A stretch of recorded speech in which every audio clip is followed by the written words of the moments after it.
exprime em nosso peito ardor sublime.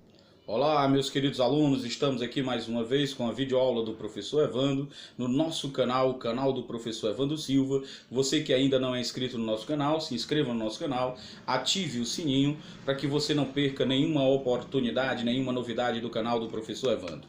Então, atendendo a pedidos de alguns amigos que vão fazer o concurso da Prefeitura de Parnaíba, nós estamos aqui com uma série de vídeos sobre os aspectos gerais de história, sobre os conhecimentos locais de Parnaíba. A gente já falou de uma visão panorâmica sobre Parnaíba, com dados e informações do IBGE, né, do site do IBGE.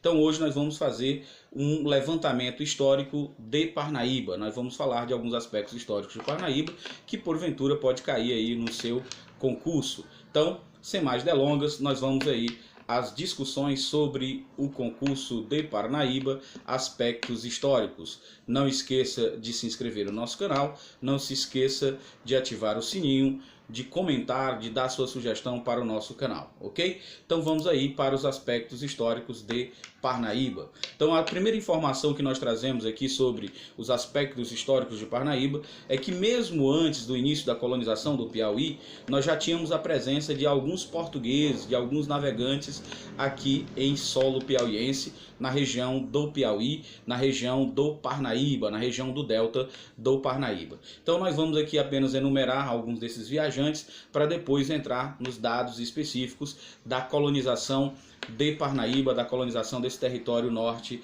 do Piauí. Então nós temos aqui informações que Nicolau de Rezende, em 1571, esteve no litoral piauiense, esteve em Parnaíba. Gabriel Soares de Souza, em 1587. Pedro Coelho de Souza, em 1602, Martim Soares de Souza, em 1631, Vital Marcial Parente, em 1614, além de padres jesuítas. Então, aqui apenas para mostrar para vocês que mesmo antes do início da colonização oficial do Piauí, já existia um interesse em conhecer essas terras, de saber o que é que essas terras poderiam oferecer para a coroa portuguesa, ok? Nós não vamos entrar aqui nos detalhes políticos envolvendo coroa portuguesa e colônia brasileira, porque esse não é o nosso objetivo nesse vídeo. Então o nosso objetivo aqui é tratar dos aspectos históricos de Parnaíba. Então o primeiro aspecto histórico, a primeira grande dilema, o primeiro grande assunto a se tratar sobre a história de Parnaíba é o confronto entre os colonizadores e os índios que habitavam essa região de Parnaíba, notadamente os índios Tremembés. Parnaíba, antes da chegada dos colonizadores, antes da expulsão desses índios, nós tínhamos aqui Parnaíba povoada por várias tribos indígenas. Dentre essas tribos indígenas, nós damos destaque aqui para os índios Tremembés, devido à sua organização e devido também às suas habilidades, devido ao seu poder de resistência quanto à colonização portuguesa no Piauí, a colonização portuguesa em Parnaíba. A grande força e a grande habilidade desses Tremembés na natação deu a eles um apelido de peixes racionais. Peixes que pensam, peixes que raciocinam. Então esses índios Tremembés atacavam embarcações no rio Parnaíba, atacavam embarcações estrangeiras, embarcações que navegavam pelo rio Parnaíba. E aí nós temos claramente um confronto entre esses índios Tremembés que queriam proteger as suas terras e esses portugueses que estavam chegando nesta região e queriam dominar, queriam explorar, porque esse era o normal, essa era a regra daquele período. Então, nós temos aqui esses índios aqui permanecendo na região durante muitos anos, defendendo suas tabas, resistindo, né? Entre os anos de 1571 e 1614 nós temos uma série de excursões que chegaram à região, atraídas pelas notícias da grandiosidade do rio, né, que cortava a região. Então nós temos aí o rio Parnaíba como sendo um grande atrativo para essa região do delta do rio Parnaíba, para essa região de Parnaíba, e claramente quando da chegada desses colonizadores, nós temos a resistência dessas tribos indígenas, os verdadeiros donos dessas terras, porque quando os portugueses chegaram, eles já estavam por aqui. Então, dentre esses índios resistentes, nós temos aqui uma certa tem uma certa exaltação, tem um personagem que ainda hoje é lembrado na história do Piauí, na história de Parnaíba, que é o índio Tremembé Mandu Ladino, né? Então, que era um líder reconhecido por unir até mesmo tribos inimigas.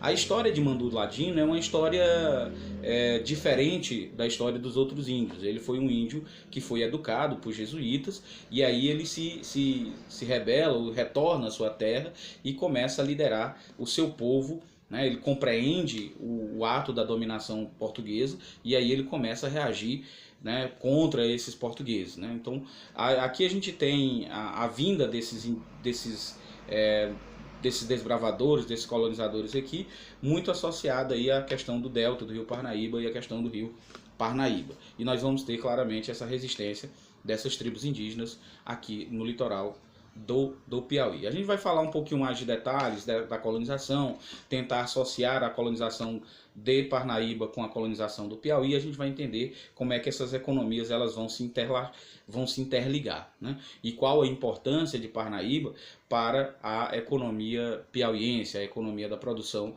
piauiense, né? Da própria ocupação do Piauí, ok? Então vamos aí continuando algumas informações. Então a principal atividade econômica do Piauí no período colonial é a criação do gado. Então nós vamos ver aí como é que Parnaíba se inseriu dentro desse contexto da criação de gado. A gente tem uma carta régia de 1701, né, que só permitia a criação de gado a uma distância de 10 léguas do litoral do litoral. Isso não só do litoral piauiense, mas de qualquer litoral do Brasil. Então havia uma proibição de se construir fazendas de gado nas proximidades do mar ou nas proximidades do litoral. Para quem aí não sabe o quanto é que vale uma légua, né? Então uma légua seria cerca de 6 quilômetros. Então 10 léguas você multiplica por 6, então seria aí cerca de 60 quilômetros de distância do litoral. Então essa determinação obrigou comerciantes e contrabandistas a usarem o rio Parnaíba como via de transportadora. Então, já que não podia fazer fazendas de gado ou criar gado nas proximidades do mar, e aí esse gado era criado um pouco mais distante, um pouco mais para o interior, a saída de se chegar ao mar de forma mais fácil seria aí através da navegação do rio Parnaíba, chegando até aí o delta, né, o delta do rio Parnaíba, que deságua aí no Oceano Atlântico. Então falar de Parnaíba, a gente vai repetir várias vezes a palavra delta do Parnaíba, tá? Você vai se acostumando aí, não abusa não, porque se você quiser responder a questão do concurso mesmo, é natural, isso provavelmente vai ter uma questão sobre a importância do delta do Parnaíba, ou importância histórica ou importância econômica. O fato é que vai ter. Então Parnaíba se tornou, ao longo de sua história, a maior bacia leiteira do estado do Piauí. Então isso acontece, essa é uma informação um pouco prolongada. Então desde a fundação das primeiras fazendas de gado, vai se desenvolvendo em Parnaíba, né, uma exploração, uma criação de gado leiteiro, que ainda hoje nós encontramos na presença de algumas empresas de laticínios naquela região de Parnaíba. A exemplo da empresa Longar e, se não me falha a memória, a empresa Betânia, que trabalha com leite. Você já deve ter topado com leite Longar e leite Betânia ou algum produto de laticínio aí nos supermercados da sua região. Se você mora aqui no Piauí, nas proximidades do Piauí, você já deve ter tido informações sobre isso. Então, Parnaíba começa a se inserir aí no contexto da colonização do Piauí, no contexto da economia do gado. E aí Parnaíba se colocando como um entreposto de saída, de escoamento dessa produção de gado. Então esse gado que era produzido no interior do Piauí, mesmo próximo a Parnaíba, ou mesmo nas províncias ou nos povoados que virar da origem a Parnaíba, mas aí o rio Parnaíba cortando aí todo, ou pelo menos banhando todo o estado do Piauí, esse rio vai ser importantíssimo para o escoamento aí da produção, da criação de gado do Piauí, tá certo? Então Parnaíba se coloca inicialmente já como um grande entreposto marítimo e também com o desenvolvimento de uma economia própria, de uma economia também voltada para uma produção e não só de mercado, ok? Então, continuando essa discussão, nós temos aqui alguns desbravadores, é importante a gente falar desses desbravadores, porque eles são personagens históricos, querendo ou não, esses personagens são lembrados, e são lembrados pela nossa história, é uma história positivista, mas é lembrado pela nossa história, porque eles realizaram alguns feitos nesta região. Então, para a gente entender também como é que nasce a cidade de Parnaíba, já que você está fazendo o concurso para Parnaíba, nada mais justo do que você conhecer a cidade de Parnaíba. Então, em 1711, nós temos aí o coronel Pedro Barbosa Leal, né, que ajuda o João Paulo Diniz e alguns moradores a construir uma pequena capela de Nossa Senhora de Montserrat, né? Então, Parnaíba, durante algum tempo, também passa a ser chamado de Vila de Montserrat, né? E aí fazendo uma referência à Capela de Montserrat. Aí você vai percebendo também uma influência da Igreja Católica nesse processo de colonização de Parnaíba. Então, esse processo de colonização em todo o Brasil vai ter uma influência jesuíta, vai ter uma influência de padres. Você que já estudou a história do Piauí também vai perceber que as vilas, as comarcas, né, do estado do Piauí vai surgindo em torno dessas igrejas, né? Não vai ser diferente aqui em Parnaíba, né? Então, como eu já falei anteriormente, a Parnaíba era uma região bastante povoada de tribos indígenas, e de tribos indígenas bastante, eu não vou usar a palavra hostil, mas bastante senhoras daquilo que tinham direito e passam a lutar pelo direito dessa sua terra, né? Então é muito fácil ser hostil quando alguém te invade as terras que tu viveu durante séculos, né? Então esses índios invadem a capela, né, de Montserrat, a igreja de Montserrat, e rouba e saqueia, né? E aí isso leva a esses benfeitores, né? Essas pessoas que fizeram aí a capela, né? O coronel Pedro Barbosa, o João Diniz e esses moradores, a transferirem essa capela, a levar a imagem para Piracuruca, uma região um pouco mais distante do litoral e já um pouco mais desenvolvida, e onde não tinha esses ataques de índios tão proeminente, tá certo? Então nós temos aí Parnaíba nascendo a partir daí. Então nós citamos aí a presença do coronel Pedro Barbosa Leal, a presença do João Paulo Diniz, e aí nós temos aqui que destacar que esses indivíduos, eles contribuíram para o desenvolvimento do comércio e desenvolvimento econômico de Parnaíba, mesmo antes, né, da chegada do Domingos Dias da Silva. O Domingos Dias da Silva chega em 1758, né, alguns anos depois da chegada desses indivíduos, né, da chegada do Pedro Barbosa Leal e do João Paulo Diniz, um homem de grande recurso, né, chega do Rio Grande do Sul com muito ouro, né, com muitos recursos, e aí ele, um homem de visão, ele começa a incentivar o comércio em Parnaíba. E aí ele começa a incentivar um comércio internacional, mantendo um comércio bastante lucrativo, né, com a coroa portuguesa, né, comercializando aí diretamente com Lisboa, né, sem ter contato direto com os outros postos que eram mais famosos, que era mais próximo da região da Bahia. Então nós temos aí esse português, o português Domingos Dias da Silva, representando um grande alavanca para o comércio e para a transformação de Parnaíba no entreposto marítimo, num posto de comércio marítimo, de onde ele nós exportávamos, né, os bens de produção, o charque, o couro, né, e importávamos aquilo que nós necessitávamos da coroa portuguesa, aquilo que se carecia de ferramentas ou de alguns instrumentos que aqui não encontravam no Piauí, não passaram-se a comprar. Então essa relação comercial ficou bem intensificada. Nesta época também iniciou-se a construção da igreja de Nossa Senhora da Mãe da Divina Graça, né, que hoje é uma das poucas catedrais em estilo barroco do estado do Piauí, né? Então você que mora em Parnaíba, você que já visitou Parnaíba, você vai perceber essa marca arquitetônica do período barroco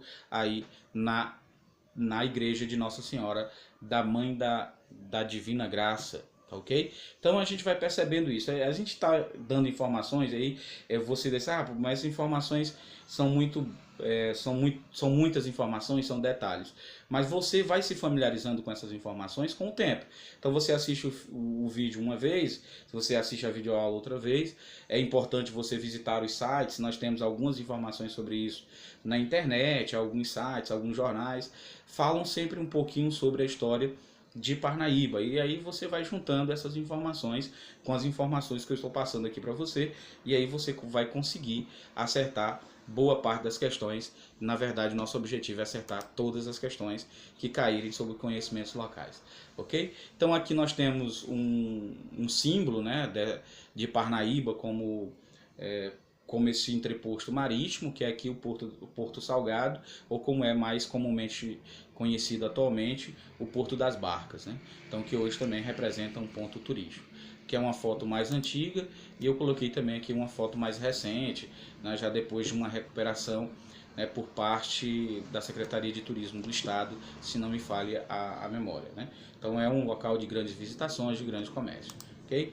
Então, nós vamos aqui, o Porto Salgado, ou Porto das Barcas, que acabou propiciando o desenvolvimento de uma indústria charqueadora na região de um dos núcleos que deram origem à cidade de Parnaíba.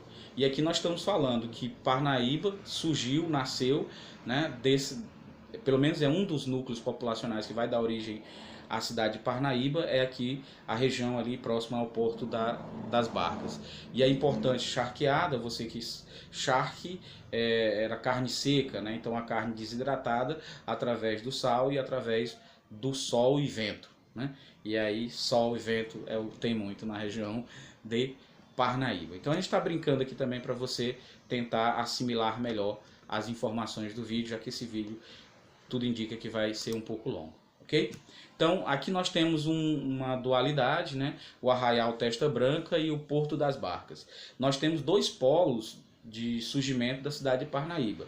Então aí eu coloquei Arraial Testa Branca versus Porto das Barcas, porque no início a ideia de se criar, a ideia do João Pereira Caldas de criar uma vila em Parnaíba seria com sede no Arraial Testa Branca, né? Então era uma grande fazenda de gado, né? Passou a se chamar a Vila de São João da Parnaíba em 18 de agosto de 1762, isso aí por interferência do João Pereira Caldas, que era o então governador do Piauí, né, que tinha uma ligação também com o Marquês de Pombal. Tá?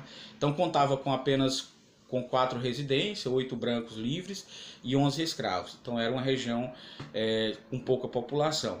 Mas existia aí um compromisso, né, de, ao se criar essa vila, se também fundar novas casas, de construir novas casas. Existia um compromisso aí de construir mais 59 casas, tal, que era para que a população daquela região, das proximidades da Fazenda Testa Branca, ou da região aí do Arraial do Testa Branca, fosse desenvolvido. Ok? No interior da vila, né, e mais distante aí do Arraial Testa Branca, nós temos 330 residência, né? Temos cerca de 1.747 brancos livres e 602 escravos. Alguém pergunta como é que a gente sabe disso? O João Pereira Caldas, ao assumir o governo do Piauí, uma das primeiras medidas dele foi realizar um recenseamento de todo o estado do Piauí para saber quantas cidades, quantas pessoas existiam, quantos negros, quantos brancos, né? Então, para melhor administrar. Isso aí já é uma influência também do Marquês de Pombal, que era um grande administrador. Em 1769, a Câmara instalada no Porto das Barcas proíbe novas edificações em Testa Branca. Então veja aí, há o confronto. A ideia do João Pereira Caldas era criar o município com sede no Arraial Testa Branca, mas aqueles membros da Câmara dos Comuns, né, da Câmara dos Homens de Bem de Parnaíba, se reuniram e decidiram proibir novas construções, e aí o Porto das Barcas termina ganhando essa luta de braço, né? E aí nós vamos perceber que as regiões mais populosas de Parnaíba, pelo menos inicialmente, vai ser nas proximidades do Porto das Barcas. Tá? Então a gente está informando aqui, espero que vocês também tenham paciência e escutem com mais calma tá ok? Então o Porto das Barcas aí situado às margens direita do rio Igaraçu, né? A grande agitação de embarcações, teve notável impulso administrativo pelo português João Paulo Diniz. Eu já tinha mencionado sobre o João Paulo Diniz anteriormente, proprietário de oficinas de carne seca, situadas a 80 léguas da foz do Rio Parnaíba. Aqui ele trazia em suas sumacas, era como chamavam as barcas, né, gêneros alimentícios e charque para enriquecer o comércio de Parnaíba. Então, Parnaíba aí se consolidando como um entreposto comercial, né? E aí que vai continuando, começa com João Paulo Diniz e aí vai se fortificando também com o Domingo Dias. Os Domingo Dias, depois Simplício Dias, que é o filho do Domingo Dias. Ok? Então, o Porto das Barcas, né, sede da Federação, e aí são informações atuais, sede da Federação do Comércio do Piauí e da Associação Comercial da Indústria de Parnaíba. É um local que abriga bares, sorveteria, pousadas e lojas de artesanato.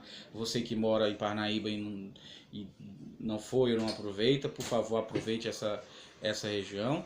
No passeio é possível reviver parte da história ao caminhar pelas ruínas, né, e paredões construídos pelos escravos com pedras, cascalho e ostras e óleo de baleia. Então aí você vai perceber algumas marcas da economia de Parnaíba ao visitar o Porto das Barcas, marcas de Parnaíba como polo industrial, como polo comercial e como polo extrativista aí das riquezas do mar, ok?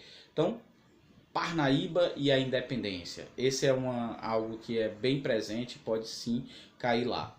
Então, quando nós temos aí, como Parnaíba era um entreposto comercial, as notícias da independência às vezes chegavam mais cedo em Parnaíba do que na própria capital, Oeiras. Até porque a gente ficava mais próximo do mar, então nós tínhamos uma ligação quase que direta, ou com Portugal, através da via marítima, ou com a capital, né, com a capital do Brasil, aí nesse momento ainda na Bahia, ok? Então aqui a gente vai percebendo essas características aqui de políticas, né, de mudanças políticas. Então, quando Dom Pedro I proclama a independência no dia 7 de setembro, né, a notícia começa a correr o Brasil todo. E aí algumas províncias começam a aderir. Aqui no Piauí, uma elite intelectual, né, que começava a intervir na política nacional, resolve aderir ao movimento do Dom Pedro I. Um dos líderes desse movimento aqui em Parnaíba é o Simplício Dias da Silva, que era um rico fazendeiro, um homem de prestígio, né, que no dia 19 de outubro de 1822 proclamou a adesão da Vila da Independência, a Vila de Parnaíba, à independência da colônia. Então, a adesão da vila, no caso a Vila de Parnaíba, à independência da colônia. Então, essa data hoje é comemorada no calendário oficial do estado do Piauí. Esse projeto de lei é o projeto de lei do Francisco de Moraes Souza, Mão Santa, o prefeito de Parnaíba, o atual prefeito de Parnaíba, quando foi governador do estado do Piauí, criou essa lei, criando essa data em homenagem, uma data comemorativa, é um feriado estadual, em menção a essa proclamação de independência aí em Parnaíba. Então aí é o início da independência em Parnaíba. Em 1822, nós temos aí algumas construções em homenagem a essa independência. Em 1922, alguns anos mais tarde, né, aí 100 anos para a comemoração do centenário da independência, Parnaíba constrói uma praça, né, um monumento na praça em homenagem, né? Então, um monumento de independência do Brasil no Piauí, ok? Então, estou falando mais rápido assim também para o vídeo não ficar muito longo e você não ficar cansativo. No dia 14 de agosto de 1844, a vila foi elevada à categoria de cidade pela lei número 166, promulgada pelo então governador José Ildefonso de Souza Ramos. Nós vamos ficar por aqui, né? Então eu espero ter ajudado vocês com algumas informações sobre Parnaíba, sobre a história de Parnaíba. Nós vamos ter um próximo vídeo, provavelmente deve cair na rede em breve. Fique ligado, então, para você não perder o vídeo que vai cair na rede em breve. Você se inscreve no canal, é fácil, você só faz clicar em se inscrever. Você ativa o sininho e fica ligado porque vai ter mais um vídeo, né, sobre a economia, aspectos da economia parnaibana. Então a gente está aí elaborando para ajudar vocês. Então, Não esqueça de compartilhar, de divulgar o canal do Professor Evandro. É tudo gratuito no canal do Professor Evandro. Você só ajuda o Professor Evandro compartilhando, ok? Então, boa sorte no seu concurso. Estude, leia. Se tiver alguma dúvida, deixa nos comentários, tá certo? Se tiver alguma crítica também, não tenha vergonha. Critica aí, diga aí, fala o que você acha que tem que mudar no canal do Professor Evandro, ok? Então, até a nossa próxima videoaula. E não esqueça do Conselho Universal, que é: estude, porque quem estuda, Deus ajuda. Ó Parnaíba, teu nome exprime em nosso peito ardor sublime.